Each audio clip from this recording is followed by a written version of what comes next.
Have you ever experienced this? You're sitting in a car, playing a podcast just to pass the time. Someone says, "You don't need to know everything. Just take the next faithful step." You hear it, think it's a nice thought, then move on.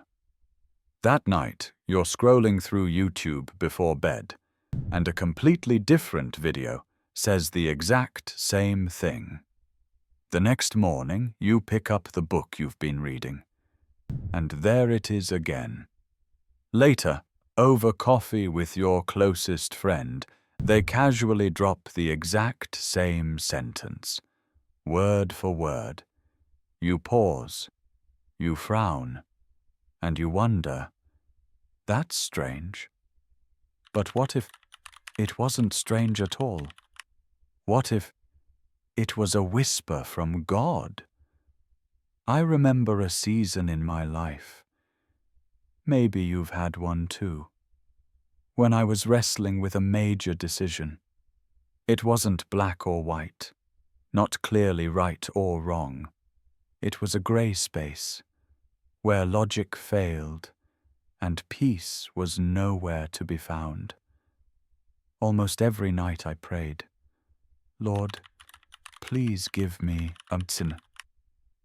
Then one day, my closest friend looked at me and said slowly, "You don't need to know everything. Just take the next faithful step." I nodded, thanked them, then forgot about it. But 2 days later, I heard the exact same phrase on a podcast, then in a devotional, then from a stranger in a small group. 4 times, in 1 week, same sentence. That's when I couldn't pretend anymore. I want to ask you something. Lately, have you been hearing the same message over and over? A phrase, a verse, a gentle nudge that just won't leave your heart? Maybe it's not a coincidence. Maybe it's God trying to tell you something. You might be thinking, it's probably just confirmation bias. I noticed it once, so now my brain keeps spotting it. That's fair. In neuroscience, there's something called the reticular activating system, the brain's filtering system. When you focus on something, your brain starts filtering and noticing that thing everywhere. Like when you're thinking about buying a red car, suddenly you see red cars all over the road. But here's the thing. If God is the one who created your brain, don't you think he can use that very system to speak to you? Just because something can be explained by psychology doesn't mean it's not sacred. Remember part 1 of this video series?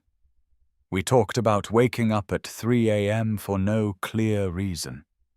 In that moment, your mind is quietest. No schedules, no noise, no social media. And in that silence, God whispers. Now you're hearing the same message over and over again. Maybe he's doing the same thing, just in a different way. He doesn't shout. He repeats. Until you finally pay attention. A young person once wrote to me after a gathering, "Lately, I keep hearing the word rest everywhere, in songs, in conversations, on billboards, even on a t-shirt. At first I laughed, but now I think God is trying to say something." And that young man was right. He had been working himself to exhaustion, trying to prove his worth, pushing beyond limits. But what God wanted wasn't more effort. It was rest. The message had been there all along. But only when he slowed down could he finally hear it clearly. In the Bible, God often repeats himself. Jesus frequently begins with, "Truly, truly, I say to you," not once, but many times. In the Old Testament, the prophets echo again and again, "This is the word of the Lord," because repetition is how truth sinks in. Because God knows, we forget quickly. We get busy. We get distracted. And sometimes it takes the 5th or 10th time before we finally pause and ask ourselves, wait, could this be God's voice? So if you hear that message again, wherever it comes from, a podcast, a video, a casual conversation, don't scroll past it, don't ignore it. Pause. Take a deep breath and whisper, "Lord, I'm listening." If this message stirred something in you, I invite you to share your thoughts in the comments below. Maybe God will use your story to remind someone else. And if you've been waiting for a sign, maybe this video is one of them. This is sign number 3 in the series. 7 physical signs God is speaking to you. If this resonated with you, you won't want to miss part 4. In the next video, we'll explore a harder topic. When sickness or weakness comes, could that also be God's voice?